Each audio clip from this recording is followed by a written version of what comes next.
Good morning. My name is Russ Nakano. It's October 10th, 2021, and I would like to welcome you to the BCA Bishops and Abba Memorial Service. We will begin today's service with the ringing of the kancho, followed by the reading of the Hyo Byakumon, or aspiration. After the aspiration, Reverend Mukojima will read the names of the BCA bishops and Abba members who have passed away since the last memorial service. This will be followed by the chanting of the sutra, Ju Se Ge.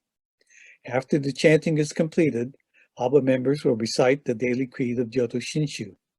Following the group reading, Reverend Mukojima will introduce our guest speaker, Reverend Elaine Donlin from the Buddhist Church of San Francisco, who will present Dharma messages for both the Dharma School students and the adults. Lastly, we will be treated to a seminar by Sensei Donlin following today's service on this same Zoom session. So please be sure to stay tuned. We will now begin this morning's service.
Namanda Butts Namanda Butts Namanda Butts Namanda Butts Namanda Butts Namanda Butts Namanda Butts Namanda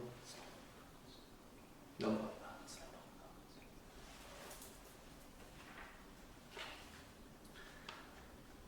Today, on this occasion of the Mountain View Buddhist Temple's Adult Buddhist Association Memorial Service, we come before the image of Amida Buddha to express our sincere respect for and gratitude to all the above members who have gone before us.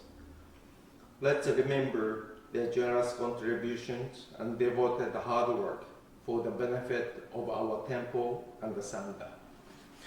They are George Abe, Sue Abe, Robert Ariyama, Dorothy Chikasue, Ed Chikasue, Richard Endo, Ellen Fukuma, Ellen Hawasaki, Gary Hirotsu, Amy Imai, Robert Imai, Yasuko Kariya, Katsuko Koch, Dave Kawamoto, Toshiko Kawamoto, Jim Kawai, Doris Kuboyama, Setsu Kuboyama, George Kunimoto, Muneo Masaki, Keiko Mizuhara, Akira Morishima, Emi Morishima, George Nakano, Iwao Nakao, Sari Nakayama, Jim Nakayama, Miki Nishimoto, Yoshio Nishimoto, Stanley Okamura,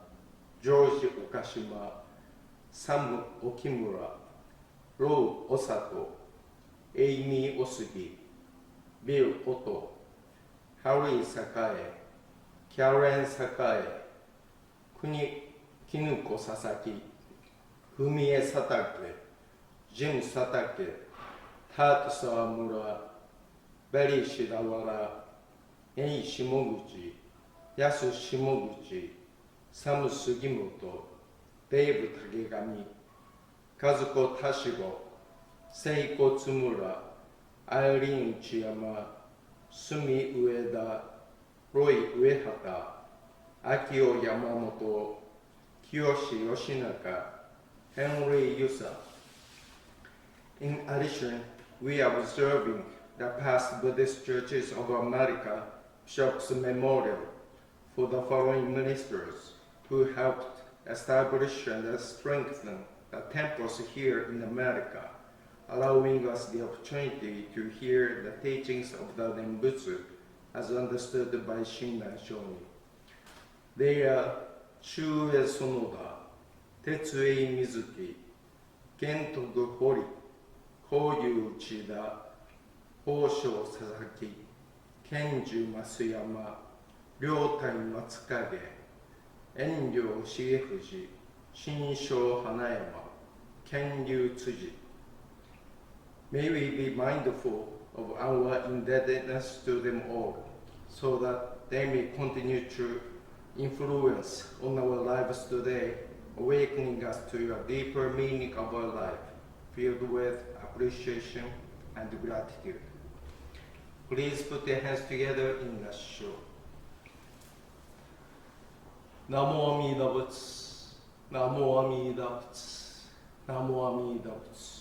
Namanda Butsu, Namanda Butsu, Namanda Butsu, Namanda Butsu, Namanda Butsu, Namanda Butsu, Namanda Butsu, Namanda Butsu, Namanda Butsu.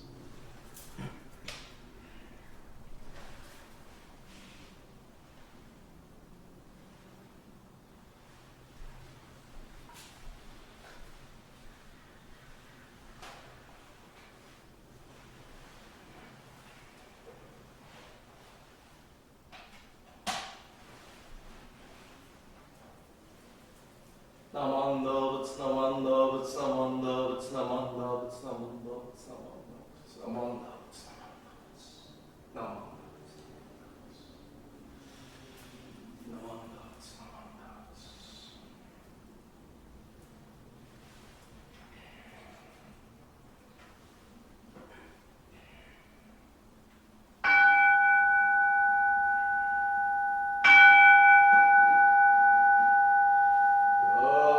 Gagon Jose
Namanda Butsu Namanda Butsu Namanda Butsu Namanda Butsu Namanda Butsu Namanda Butsu Namanda Butsu Namanda Butsu Namanda.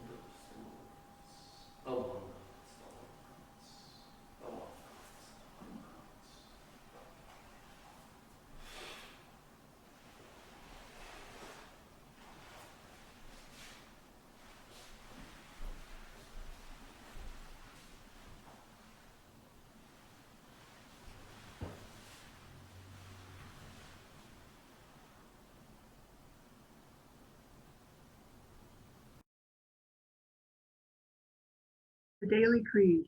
In trusting in the vow of the Buddha and reciting the sacred name, I shall proceed through the journey of life with strength and joy. Revering in the light of the Buddha and always reflecting upon my imperfect self, I shall diligently attend to my life's tasks with gratitude. Following the teachings of the Buddha, hearing and understanding the proper path. I shall help spread the true teachings. Rejoicing in the compassion of the Buddha, I shall respect and aid others working for the benefit of society. Please join me in Gassho. Namo Amida Butsu. Namo Amida Namo Amida Butsu. Namo Amida Butsu. Namo Amida Butsu. Namo Amida Butsu. Namo Amida Butsu. Namanda Butsu. Namanda Butsu. Again, thank you everyone for your participation today. And thank you, Elaine Sensei, for your time. Elaine Sensei is currently a minister's assistant of the Buddhist Church of San Francisco.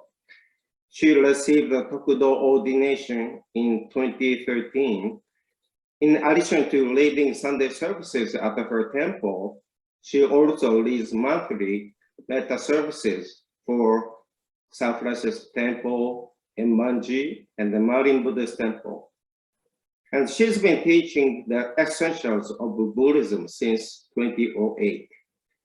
Also, she serves as Buddhist community clergy for several San Francisco hospitals and partners with the San Francisco Zen Center to provide meditation and Buddhism in the San Francisco County men's and women's jails.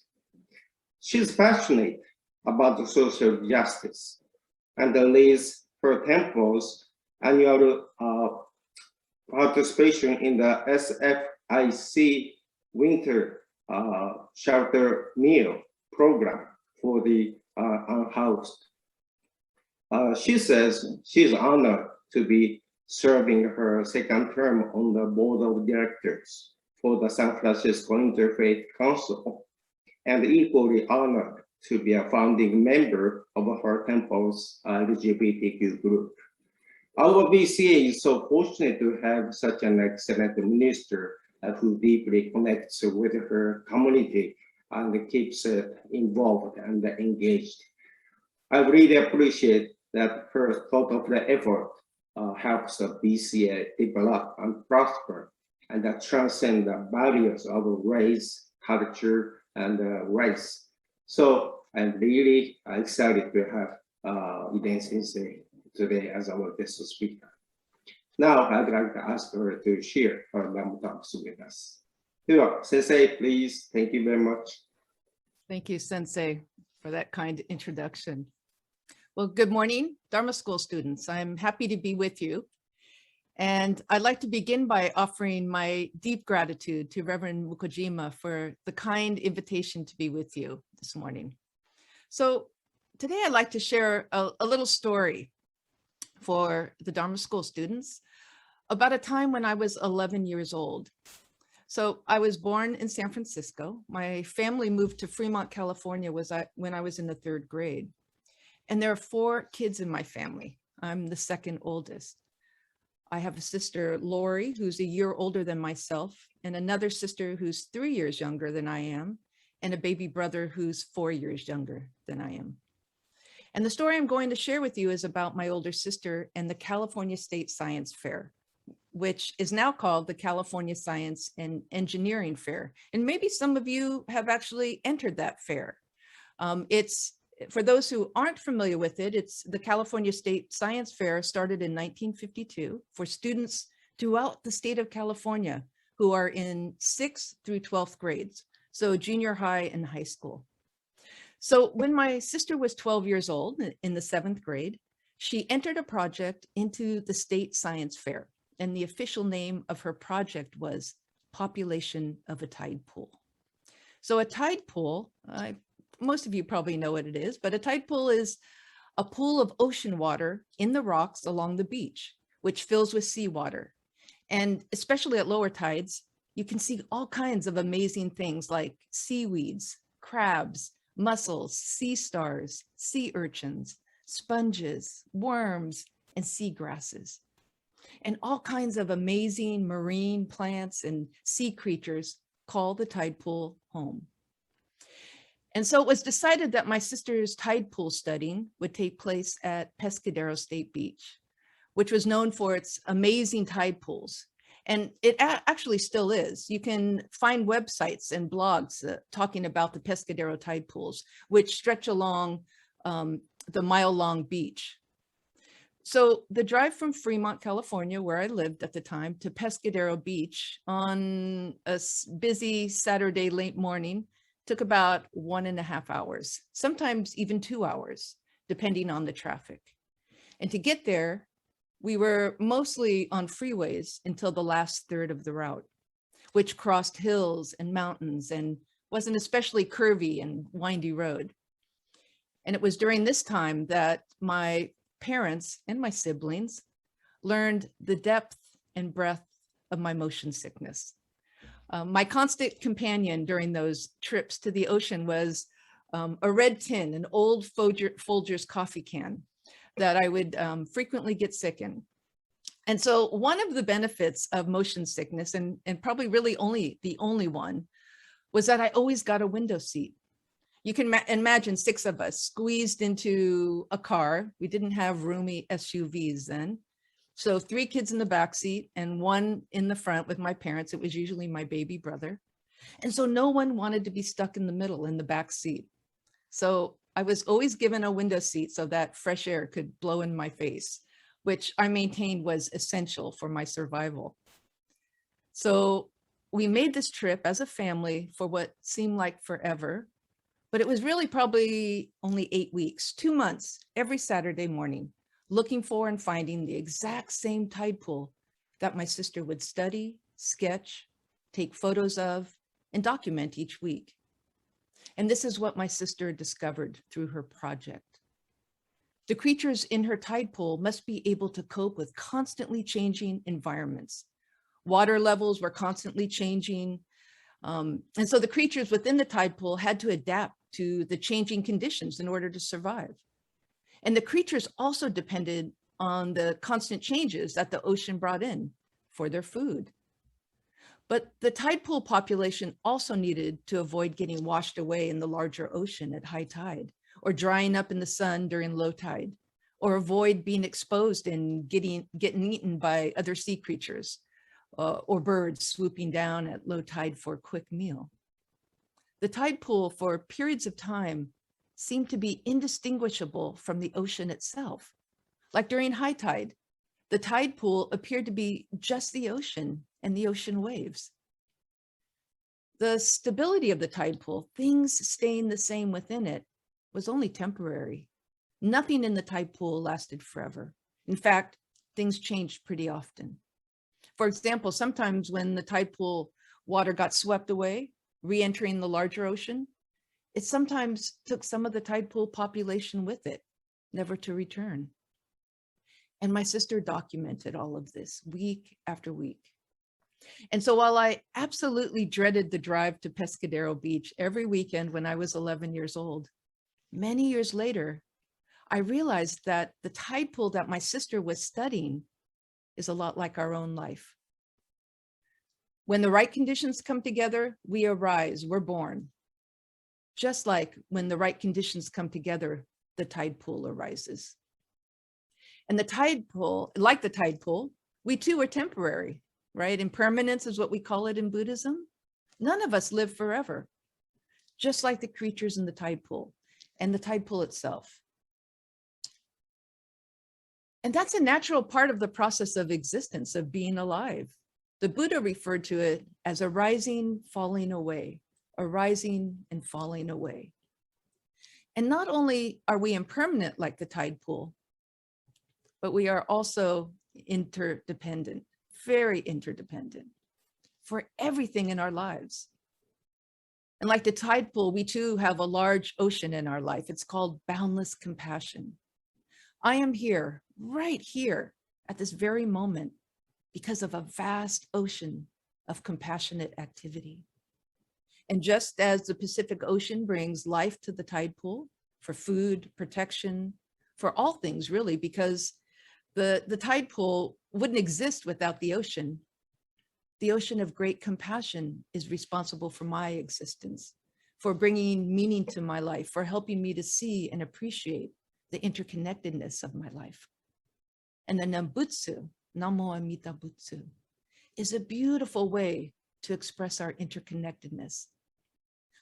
When I put my hands together and say Namo Amida Butsu, my heart is joined with everyone and everything, including my grandparents who have passed, my dad who has passed, and also to each of you right here today, past and present, coming together with one heart, filled with gratitude, with kindness and compassion. So let us put our hands together in Gassho, please, and say the Nembutsu with one heart. Namo Amida Butsu. Namo Amida Butsu. Namo Amida Butsu. Namanda, namanda, namanda, namanda, namanda.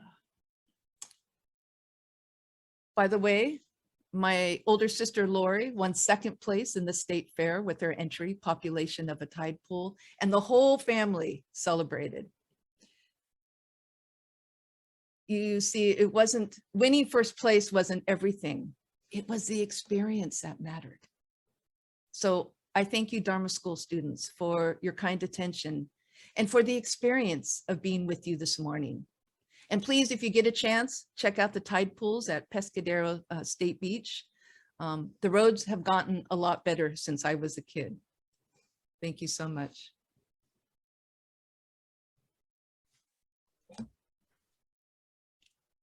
Thank you, Reverend Elaine. So whenever you're ready, we can transition to your adult message. So, onegaishimasu. Thanks. Thank you.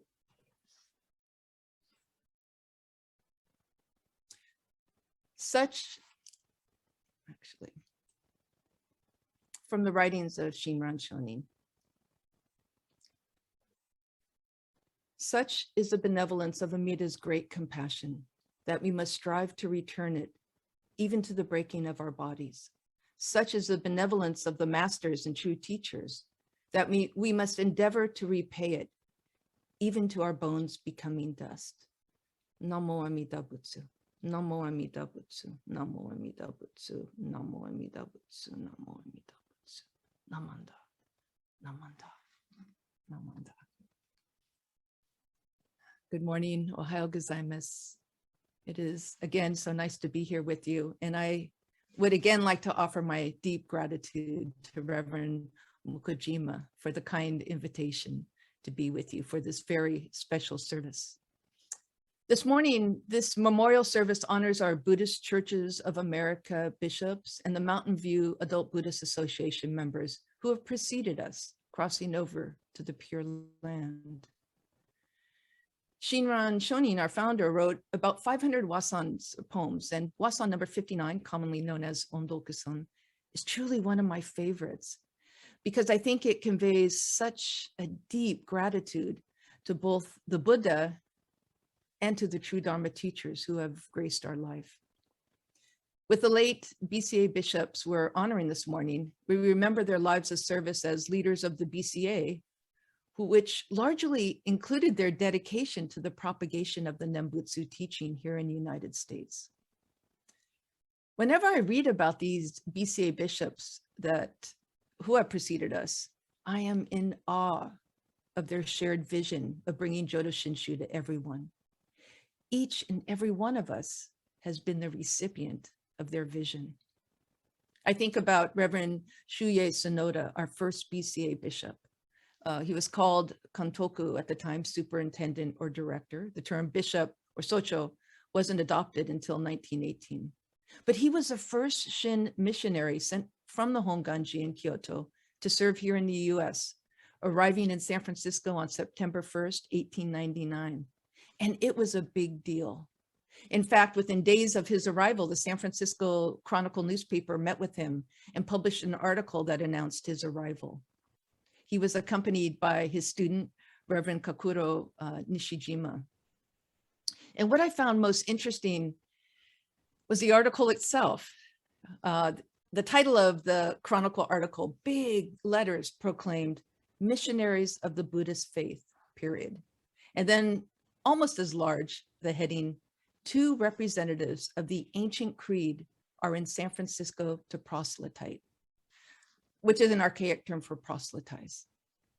And below these headings was a large photo of Reverend Sonoda and Reverend Nishijima in their robes and wagesa. And the very first sentence of the Chronicle's article began, quote, Dr. Reverend Shuye Sonoda and Reverend Kakuro Nishijima, 2 Buddhists who are the sons of Buddhist priests of Japan, have come here to establish a Buddhist mission at 807 Polk Street and to convert Japanese and later Americans to the ancient Buddhist faith, end quote.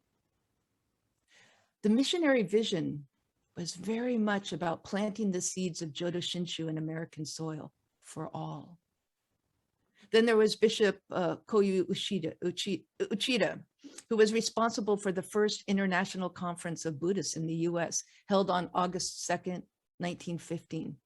And renowned Buddhists in attendance included Dr. Shasti from India, Venerable Dhammananda from Ceylon or Sri Lanka, and author and philosopher Paul Kenru, who wrote the very popular 1894 book, The Gospel of Buddha, and in 1906 published Amitabha, right, the story of Amida Buddha. And during this conference, a resolution was put forth and approved, stating that the propagation of Buddhism would lead to better understanding and goodwill between countries. And Bishop Uchida took this resolution to Washington, D.C. 2 weeks later and presented it to President Woodrow Wilson on August 13th, 1915. And then there was Bishop Kenru Masuyama, who arrived in 1930, just a year after the 1929 stock market crash, and the nation was in its worst economic depression. He worked hard to grow the temple communities. And although there was an earlier missionary program developed for English-speaking people, it wasn't until Bishop Matsuyama's arrival and his concern for developing a more dynamic missionary program directed towards the English-speaking members and to the American public that tangible measures and actions were initiated.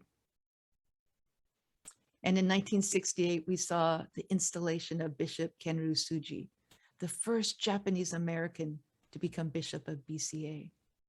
It was also an historic event because for the very first time, this was the first inaugural ceremony to ever take place in the United States. Before that, all the bishop inaugurations took place in Kyoto, installed at the Honganji just before the appointed bishop would depart from Japan to the US.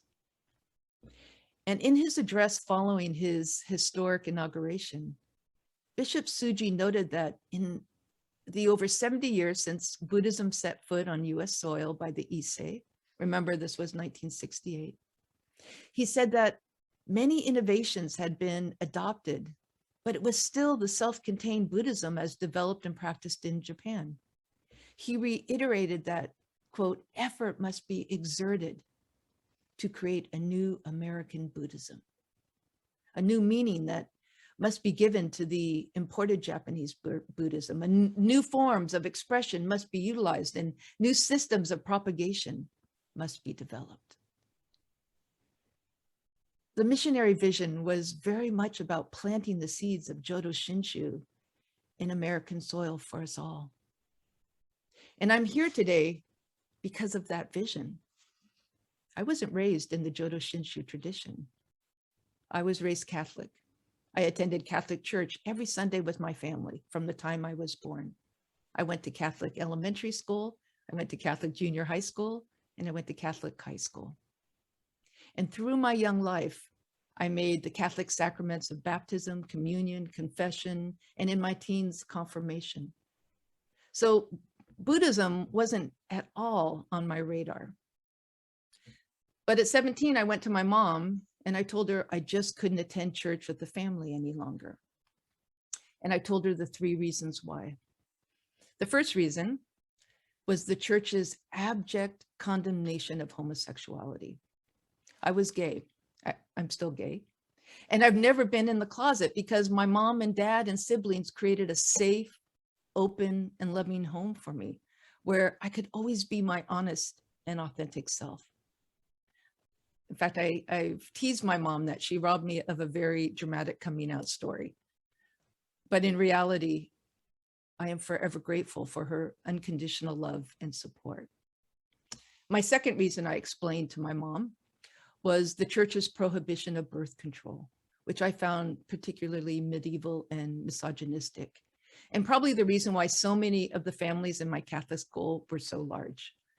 That's a consequence of no birth control, and I felt that the church had no business telling women what kind of birth control they should or shouldn't be using. The third reason was the church's prohibition of female clergy, which I found selective in their teachings and excessively patriarchal.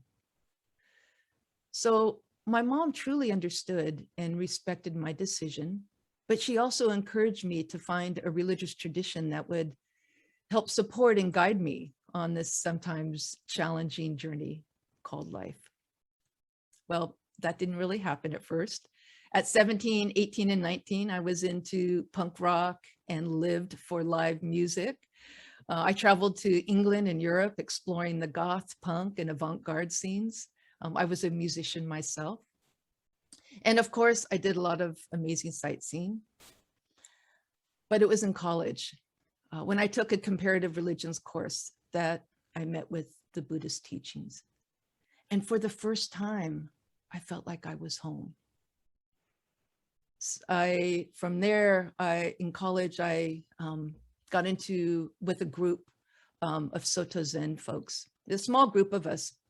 And for 5 years, we didn't have a teacher. We read books and we tried to meditate by ourselves, which in hindsight was kind of a failure at the onset. We really needed a teacher.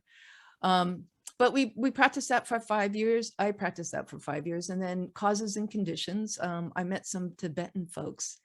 And so I migrated to Tibetan Buddhism in the Kagyu lineage, which is the meditation school in Tibetan Buddhism.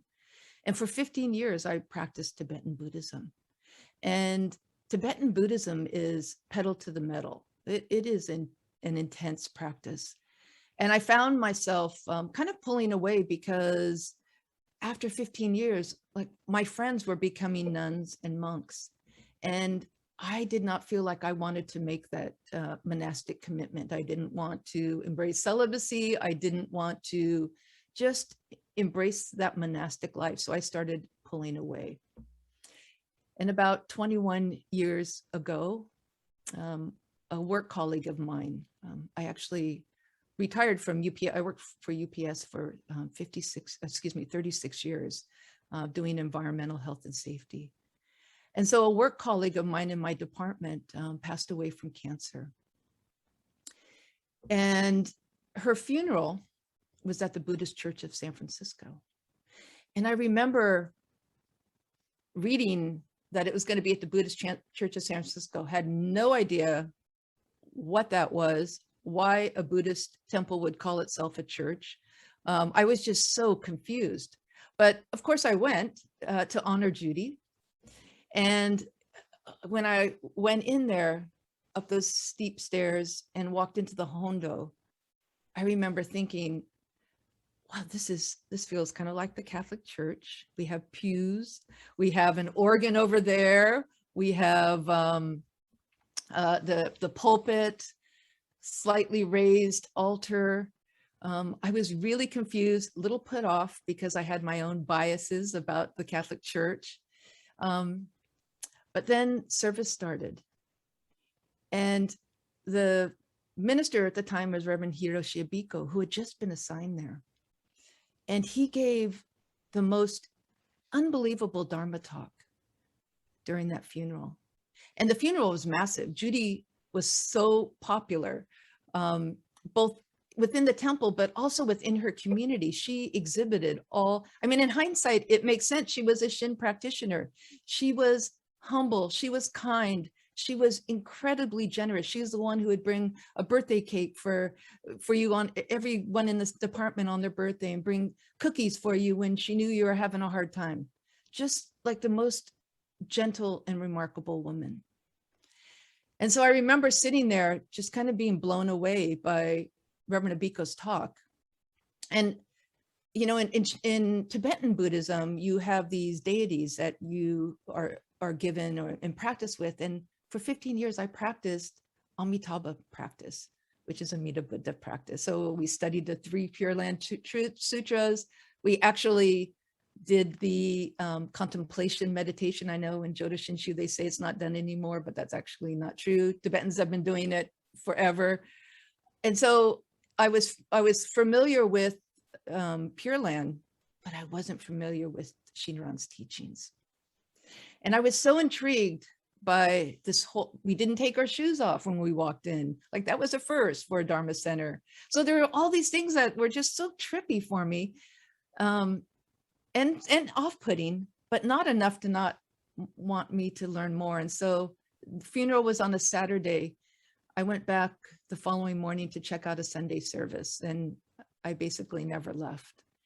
And Reverend Abiko saw something in me that I didn't even see in myself, this love of the ministry. And so he cultivated our MAP team, and that eventually led to my ordination at the Honganji. So I really don't believe that I would be here today if it were not for the BCA bishops laying the groundwork and providing the ongoing guidance and support for Jodo Shinshu to take root here in America. Nor would I be here if it were not for my first true Dharma teacher, Reverend Hiroshi Abiko, and so many following. He generously shared his love and knowledge and devotion for the Shin teachings with me. And nor would I be here today if it wasn't for Judy, who modeled throughout her life all the Shin values that I'm so inspired by and see in many of my Sangha members, right? Kindness, humility, generosity. And I can't help but think that Judy is not alone. This morning, we are also honoring the Mountain View Adult Buddhist Association members who too have passed away. And I imagine that each one in their own unique way has lived and shared the Nembutsu teaching with others, maybe directly or maybe through how they lived their life. It's been said that the most enduring bequest that one can leave another is virtue. And the best bequest we can leave is the example of one's life. And so I'm reflecting on the very reason why we're here today. And I'm reflecting on their legacy. When we talk about legacy, we also have to talk about the present, where we are today, right now. In volume 1 of the BCA's anniversary book, BCA 75-Year History, 1899 to 1974, which was published in 1974, there was a large 7-page spread on Mountain View Buddhist Temple. And toward the end of this temple's essay, it was written, quote, "The seed that was eventually to grow to become Mountain View Buddhist Temple was sown some 70 years ago, when a few people in the area recognized their personal needs for spiritual guidance in the Buddha Dharma. Their desire to learn the teachings of the Buddha led them to gather on various occasions at various places. In the beginning, the gatherings were small and informal, but as attendance and the frequency of the meetings grew, they became more systematized to better serve the people. At this time, a subtle but very significant transformation in the purpose of these gatherings began to take place. When the earliest meetings where the earliest meetings were for those interested in hearing the teachings for themselves, there developed a need to organize and give support to the spreading of the teachings beyond their personal interest, end quote. Wow, the seed that was sown. We honor those who came before us with how we live our life. And we honor those true Dharma teachers who came before us with how we share the teachings. What seeds are we sowing? How are we living the teachings? How are we as an organization propagating the teachings? And how are we as a temple sangha creating a welcoming community so that everyone can hear the liberating voice of the Buddha? How do we honor our past and yet adapt to the present? And are there issues or concerns of continuity of the teaching or pure transmission? As we transition from an internal focus in our temple community to our larger outside community, as some temples have done,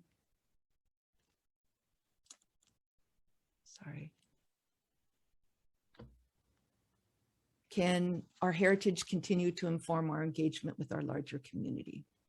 And if the Dharma is to fulfill its liberative potential in America, must it make the transition from being an Asian tradition, or more accurately, several Asian traditions, into a teaching that speaks more directly to the spiritual needs of modern people living in a globalizing world? I don't know. But I do know that the status quo is not radical inclusion, and that status quo is not expansive, vibrant, and prosperous. We are only bound by the limits of our shared vision. What is your vision? And is it congruent with the vision of the BCA bishops who came before us? What is it that keeps Mountain View Buddhist Temple and many of our other temples full of dedicated, faithful Nembutsu followers? The Nembutsu is right here, this moment. Just a spontaneous affirmation of gratitude for the profound interdependence and precious impermanence. The Nembutsu which sustains and supports everyone equally. This morning, I keep thinking of Shinran's words. If I am behind, I will be guided by others. If I go first, I will guide others. So we come together today to remember and honor those guides who have preceded us, who planted the seeds of Shin Dharma, who brought us together today to hear the teachings, to hear the name, Namo Amida Butsu. Their kindness reaffirms the working of the compassionate vow. Namo Amida Butsu encompasses everything. And it expresses the recognition of all-inclusive, universal, unconditional compassion. And the name not only awakens us to the oneness of life, but it also engenders it, giving rise to this truth.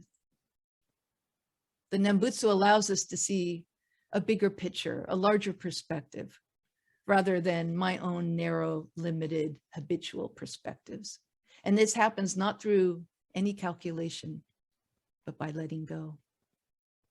Reverend Kenru Asato has said, quote, "Since reciting the Nembutsu with gratitude is the very foundation of the Shin Buddhist way of living, it can be said that Shin Buddhists live their whole life with thanks, not only for the Nembutsu, but every act they perform is an expression of gratitude," end quote. This has been a remarkable 16 months for us all. And this is a time to remember that we are all a part of a jeweled web of connectedness and interdependence. This pandemic has shown us that we are in relationship with each other and to everything around us, including the earth, the elements, the whole environment, the seen and the unseen. This is an opportunity to step away from the illusion of separateness toward that universal oneness we speak of. To be here in this place, in this moment, with all our joy and our sorrows, recognizing and appreciating our oneness. In our Shin tradition, we plant the vow in the middle of our life to be present to the wisdom and compassion arising. I'd like to close with the wise words of Reverend David Matsumoto. He writes, "Why was I born? I was born for this moment, to be with you and care for you. I was born to appreciate that all that is important in life comes from outside myself, in spite of myself. I was born to realize that out of the depth of despair arises inconceivable happiness and joy. When we think about life in this way, we come to understand that the entirety of life is to give thanks. It is to give away what we have received. It is to teach what we have learned. And it is to share what we have created with everyone." Namo Amida Butsu. Namo Amida Butsu. Namo Amida Butsu. Namanda. Namanda. Namanda. Please stay safe and healthy and connected. Thank you again.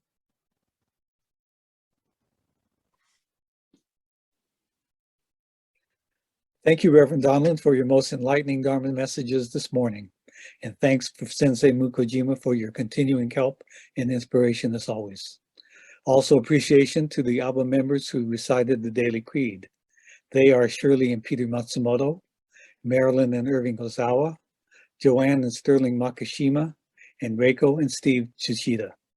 A special thanks to our minister's assistant, John Arima, for his valuable help in creating and organizing our Sunday services throughout the year.